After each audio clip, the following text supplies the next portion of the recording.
Баршаларыңызға қайырлы күн достар, сіздермен Жібек, каналыма қош келдіңіздер. Бүгін мен сіздерге үй жағдайында осындай өте дәмді керемет чебуректердің жасалу жолымен бөлісетін боламын. Сіздер дәл осы рецептпен тіпті сатылымға да шығарсаңыздар болады. Видео көріп жатсаңыздар, каналыма тіркеліп қойыңыздар. Видеоны соңына дейін қарап өтіңіздер. Ең бастысы, ең алдымен қамырын илеп аламыз. Ұнымызды електен өткізіп ыдысымызға салып, оның үстінен тұзымызды салып, онымен тұзды араластырып, бөлме температурасындағы суымызды құямыз. Оның үстінен сұйық майымызды құйып, күнбағыс майын салып, қолымызбен араластырып отырып, қамырымызды илейміз. Қамырымыз қатты жұмсақ қамыр болмайды, қаттыдан келген қамыр болу керек чебуректің қамыры. Оны илеп болған соң, осындай пакетімізді алып, қамырды пакетіміздің ішіне қарай саламыз. Одан кейін оны осылай үстелдің үстіне 30 минут немесе 25 минутқа қарай қойып қоямыз. Сол кезде қамырымыз жақсылап тұрып демалып алады. Сол кезде оны бірнеше бөліктерге бөліп, жайған кезде де ыңғайлы болады. Енді ол уақытта біз салмасын дайындаймыз. Үкіштің осындай іріден келген тісімен пиязымызды үкіштен өткіземіз. Біздің пиязымыз өте майда болуы керек. Сол үшін үкіштен өткіземіз. Егер де сіздерде блендер болса, блендермен де жасасаңыздар болады. Міне, пиязды осылай үкіштен өткіздім, өте майда болып тұр. Ал мына жерде болса, менде 300 грамм тартылған ет. Енді қазір осы екеуін табада қуыратын боламыз. Табамызға азғантай мөлшерде майымызды құйып, оның үстінен осылай фаршымызды салып, қасықпен қуыратын боламыз. Шамамен 1-2-3 минуттай уақыт қуырып, одан кейін оның үстінен пиязымызды саламыз, бағанағы үкіштен өткізілген. Енді екеуін де араластырып қуырамыз. Шамамен 1-5 минуттай уақыт қуыратын боламыз. Екеуін енді оған дәміне қарай тұзды сеуіп, бұрышты сеуеміз, сонымен салмасы дайын. Енді бағанағы 30 минут демалып тұрған қамырымызды пакеттен аламыз. Ол 30 минут жақсылап тұрып демалып алды. Қамыр осындай жұмсақ, біркелкі болып шығады. Бағанағы илеген қамырымыз. Енді осы қамырды бірнеше бөліктерге бөлеміз, яғни қазір осыдан чебуректерді жасайтын боламыз. Бұл жерде бізге қазір таразы керек болады. Әрбір қамырды 31-32 граммнан бөліп аламыз таразының көмегімен.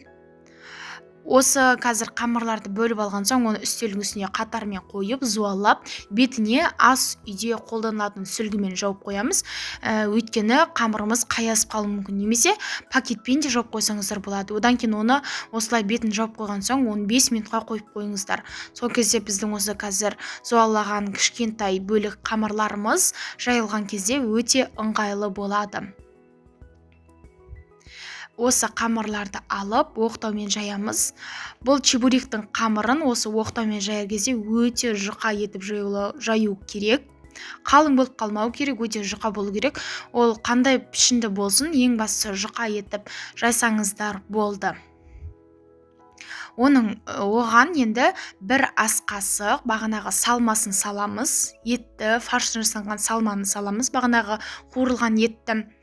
Енді келесі бөлік қамырымызбен оның беткі жағын жауып, енді қолмен екі қамырды біріктіретін боламыз. Келесі жағында аударып, келесі жағында осылай біріктіреміз.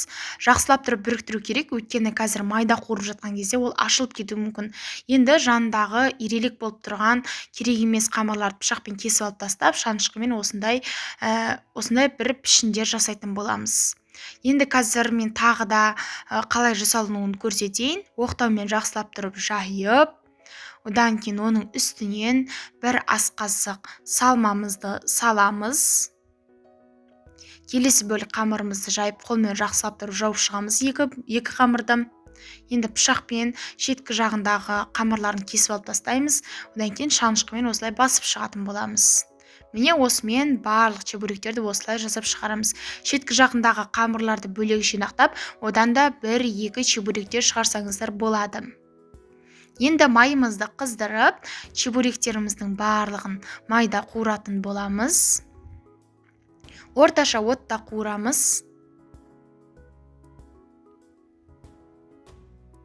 Чебуректер қызарған соң оны келесі бетіне қарай ауыстырып, осылайша чебуректердің барлығын қуырып алатын боламыз.